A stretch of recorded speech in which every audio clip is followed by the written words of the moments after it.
Alright, here we go. Part 2 of the success principles, how to get from where you are to where you want to be.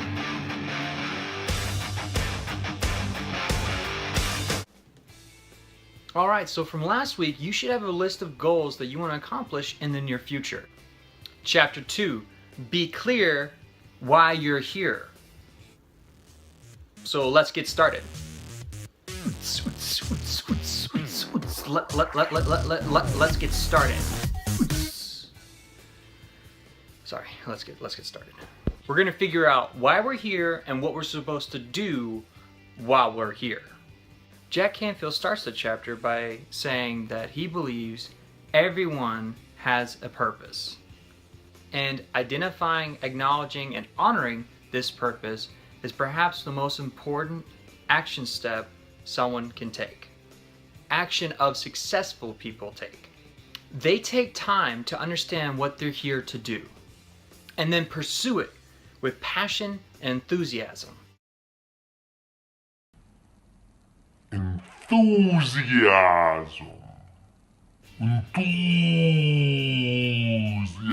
Jack Canfield discovered long ago that his purpose is to inspire and empower people. And it changed his life. It gave him fulfillment in everything he does.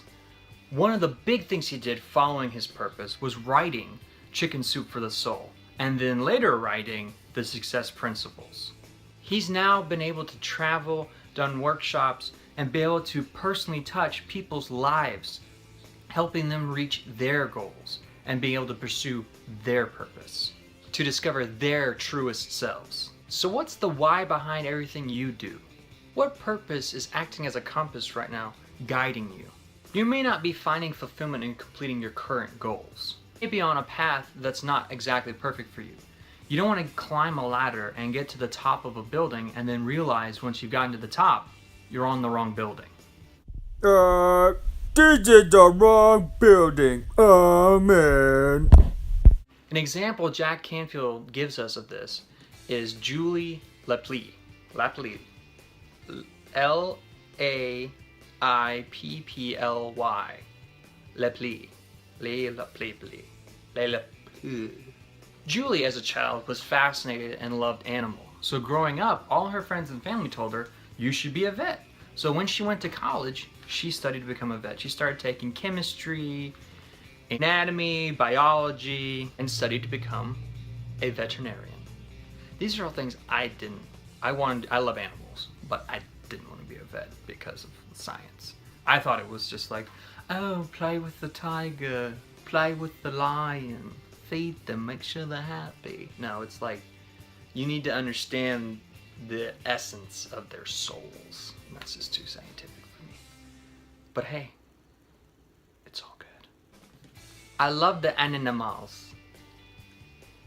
So on her senior year, she got an ambassadorial scholarship so she could go to England. Away from the pressures of her friends and family, she found herself studying chemistry, biology, and anatomy, and finding herself miserable. She looked at her textbooks, and said, why am I doing this? This is making me miserable. I don't want to be a vet. So she asked herself one of the most important questions that you and everyone else needs to ask themselves to figure out what their purpose is. What is something that I love so much that I would do it for free, but I could actually get paid to do?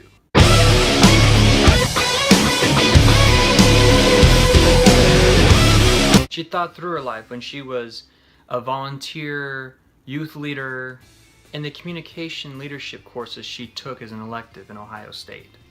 Julie spent the rest of her semester in England studying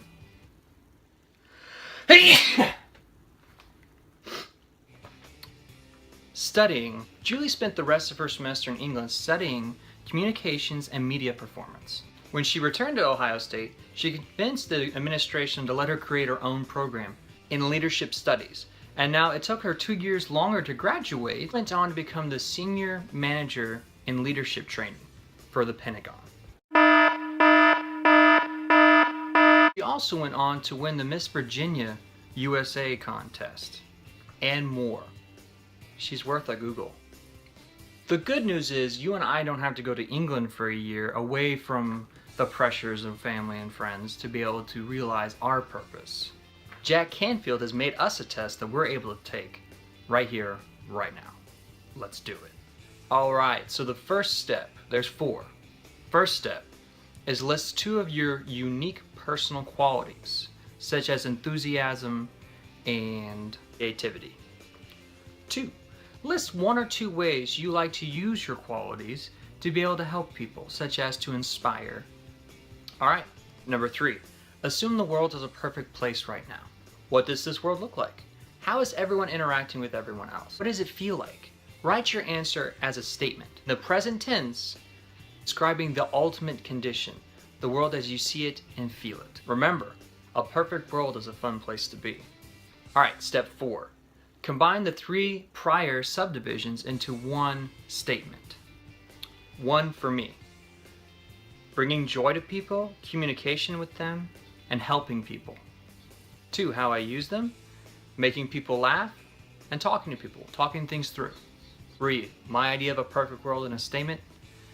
Everyone tells the truth and everyone puts honor above all else. If we did this, it'd be a completely different world. We'd have things that were built to last. I won't go into all of it right now, but it would be epic.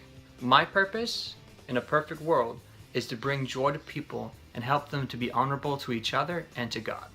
All right, so once you have determined and written down your life purpose, you need to read it every day. Keep it fresh in your mind.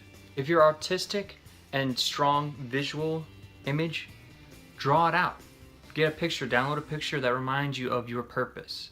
Keep it in front of you. Have it with you all the time. As we go through the next chapters together, make sure all your goals that you're setting are aligned and go with your purpose. All right, guys, so that's all for today. Just write it out, put it in front of you, make some stuff. Mine is a lion. A lion reminds me of honor, and it just makes me want to be a better person. So I have a couple images on my phone and stuff like that. I also have this ring I got for my keys. That's a lion's head. Just different stuff that reminds me what my purpose is. My purpose is to bring honor to God and to teach others to do so as well, and to be a good example of that. I'm not always, but I'm going. I'm trying to be better. I'm trying to be the perfect example or the best example I can be. All right, guys, this is Tenacious Lion. If you liked what you saw, subscribe, like, and this is how to lead the herd and join the pride. All right, you have a great day.